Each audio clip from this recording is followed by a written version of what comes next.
thinking an egg is the best source of protein as a post-op bariatric or someone on a weight loss journey, think again. So an egg is convenient, it's easy, it's cheap. It only has 6 grams of protein, and it takes up anywhere half a cup, maybe a third of a cup of space in your stomach. And if you're not a post-op bariatric, this is still going to apply to you. If you're on your weight loss journey, probably you've heard the news by now, protein is where it's at. And so many people just immediately think, I need to eat more eggs. And eggs are good. They have choline, they have all your fat-soluble vitamins. They're a very, very, very nutritious source of protein. But as for protein, they're not the heavy hitters. And there's some other options that we can use that are gonna more than help us to our protein goals for the day. Now let's get into it.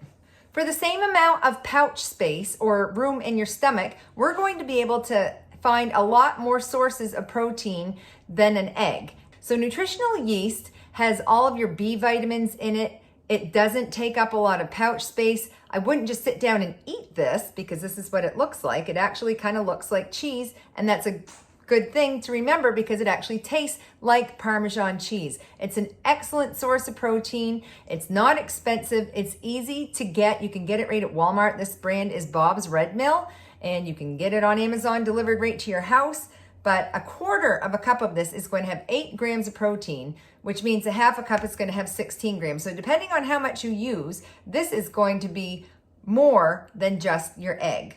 And it's a great way to add some cheesiness to whatever you're making. And it also makes a great binder in things like meatloaf. So don't be sleeping on nutritional yeast. Yes, I hear a lot of you say, oh, Coach Kathy, I don't like cottage cheese. But guys, a half a cup of cottage cheese is not going to take up that much more space in your stomach than this egg, and it's double the protein that an egg is. An egg is going to be 6 grams of protein. This has 12 grams of protein. If you don't like the texture but don't mind the taste, throw it in a blender and whip it up, and it is a perfect substitute to sour cream. It's going to have less fat, and you know I don't really care about fat. I'm always using full fat dairy. And studies show that implementing full fat dairy into your diet when you're on a weight loss journey actually encourages fat loss. Skip the fat free unless you've had a special bariatric surgery that you really have to be aware of your fat grams. If you are able to, always go for full fat.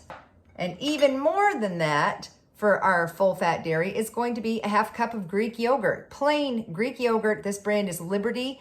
It has 17 grams of protein in a half a cup. I'm putting this in anything I can. If I'm making a cream sauce, Greek yogurt goes into it. If I'm making tuna salad, Greek yogurt goes into it. If I'm making a soup that's creamy, I will stir Greek yogurt into it. You can hide this in a bunch of different ways. Try adding some sugar-free instant chocolate pudding and Greek yogurt and substitute 1 cup of this instead of 1 cup of your cold milk that you need. And for your other cup of milk, try using Joya high protein milk or Fairlife.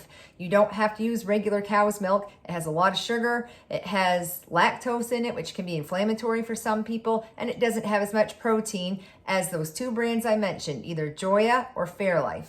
Another fun way to get your protein is cheese, but cheese is a fat source that contains protein, so always proceed with caution with that. But these are the tiny little balls of mozzarella, the bocconcini. I love these with some balsamic vinegar drizzled on top or cut up with some fresh tomatoes for some good fiber.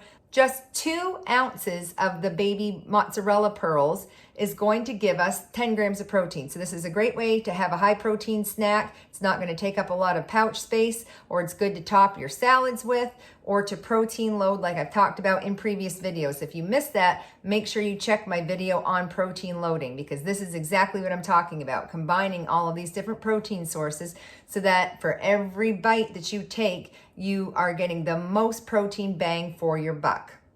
One of my favorite ways to get some added protein is with some prosciutto, which really goes well with those baby balls of mozzarella. But this is only 1.5 ounces of prosciutto. Prosciutto is very light. It doesn't feel heavy in your stomach the way some protein sources can. Just 1.5 ounces of this is going to give us 12 grams of protein, double what the egg is going to be.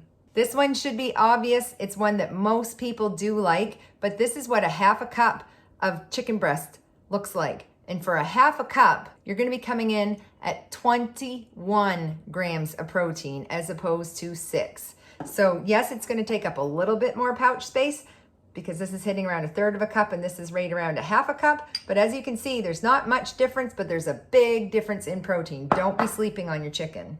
And finally, the massive protein powerhouse is tuna. 1 can of tuna comes in at 1/2 a cup. And that's kind of like fluffed up too. Probably if I condensed it down, it'd be a true 1/2 a cup. But 1/2 a cup of tuna, which is 1 can drained, 30 grams of protein. So you're looking at 30 or 6. And guys, nobody says we have to have something sweet for breakfast every morning. That's one big question I get asked a lot is, Coach Kathy, what do I have for breakfast? What do I have for breakfast? It doesn't need to be sweet. It doesn't need to be cereal. And it doesn't always need to be eggs. And in fact, you're probably setting yourself up for a better day fueled with protein if you don't eat eggs. Or if you eat an egg, get a side of prosciutto with it. Or add some cheese with it. Add some cottage cheese with it. You can stir your cottage cheese into your egg mixture before you scramble it and then make cheesy scrambled eggs that are going to be triple the protein that just an egg is. So work smarter, not harder. There's nothing wrong with eggs. They're fast, they're cheap, they're easy, but they're not always going to give you the protein that you think you're getting for that amount of pouch space. Some post-ops, especially in the first few weeks, can't even handle eggs yet because they can be very heavy on the stomach.